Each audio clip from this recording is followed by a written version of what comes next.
Welcome po dito sa aking vlog. I'm Jess. Ayan guys, for today's video guys ay pag-uusapan natin ng apat na paraan para magkaroon ng mataas at magandang performance at engagement dito sa ating Facebook account at Facebook page. So ayan guys, yung sa mga nagrereklamo at saka nagtataka, naiiyak na bakit ang pula-pula na ng kanilang performance at engagement. So ayan guys, ang video po na ito ay para sa inyo. Sapagkat guys, pag-uusapan natin ang 4 ways para magkaroon magandang performance, mataas na engagement.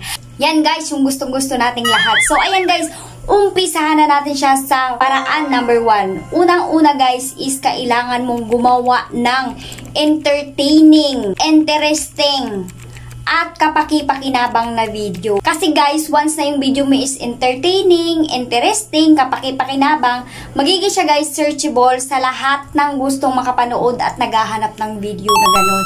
I-recommend siya guys ni Facebook once na yung video mo ay maganda ang kalidad. Okay?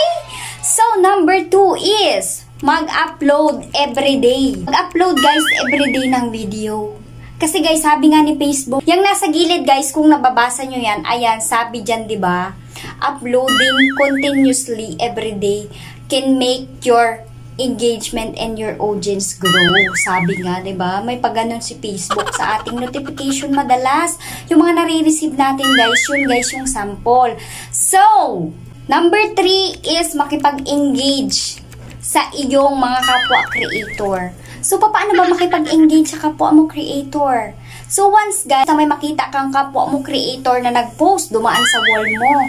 Tapos, konti lang din yung kanyang followers, kagaya mo, na parang naghahanap. At gustong-gusto rin niyang umangat, kagaya mo. So, i-like mo na yan. Mag-react ka na dyan. Panoorin mo syempre muna kasi hindi naman pwedeng mag-react ka, hindi mo naman pinanood. So, kailangan ganun guys, give and take tayo. So, ayun. Number 4 guys is iwasan mong sumuway sa community guidelines ni Meta and slice Facebook. So, ayan guys, once na sumuway ka sa kanilang community standard, yan, community guidelines is magkakaroon ka. Syempre, it's either violation or ma-restrict yung account mo or ma-shadow ban ka. Ano ba yung ma-shadow ban? Once guys na ma-shadow ban ka, kahit pa sobrang dami mong followers, magugulat ka lang, ay, ang kunti nang nagre-react sa akin, ang kunti nang nanonood sa akin. Yung pala guys, hindi talaga nila nakikita yung mga video mo. Kasi nga shadow ban ka. Ibig sabihin, hindi ka nila pwedeng makita. Ikaw na lang or iilan na lang na viewers mo or baka hindi mo pa talaga followers yung nakakapanood sa yung video. Ayan na, yun yung masakit. So, ayun guys, dapat nating sundin yun guys, yung 4 na paraan. Kasi once na hindi natin yun sundin, hindi gaganda ang ating performance, hindi tataas ang ating engagement. So guys, sinasabi ko to guys, kasi experience ko na to. Hindi naman ako magsasabi dito, mag-tutorial kasi ayoko naman na makasamaan ko ninyo, mapagalitan ko ninyo. Ayan ko, ano naman sinasabi niyo, babae na yarn. So guys, sinasabi ko yun kasi na-experience ko is ganon. So dati guys, nakikita yung engagement ko dati, ayan, pulang-pula. As in, namula siya guys, kasi wala akong upload na panghinaan ako ng loob. Kasi nagkaroon ako ng limited originality of content. So, may pagganon sa guys si Facebook sa akin. Limited originality of content. So, ayan. Siya kasi ko, ala, patay. 1,000 na yung followers ko pero hindi pa ako nagiging eligible to earn money on Star. Wala pa akong ganun guys. So, ayan guys, dapat sundin nyo yung 4 na sinabi ko. Ano nga ulit yun? Unang-una is gumawa ng entertaining, interesting at kapaki-pakinabang na video. Number 2 is mag-upload ng video araw-araw or everyday. Ayan. Number 3 is makipag-engage sa kapwa ni mo creator. So, kapag nakita mo may nag-post dyan, tapos nagla-like din naman sa'yo, i-like mo na din yung post niya guys kasi parehas lang kayo ng pangarap sa buhay. Ayan.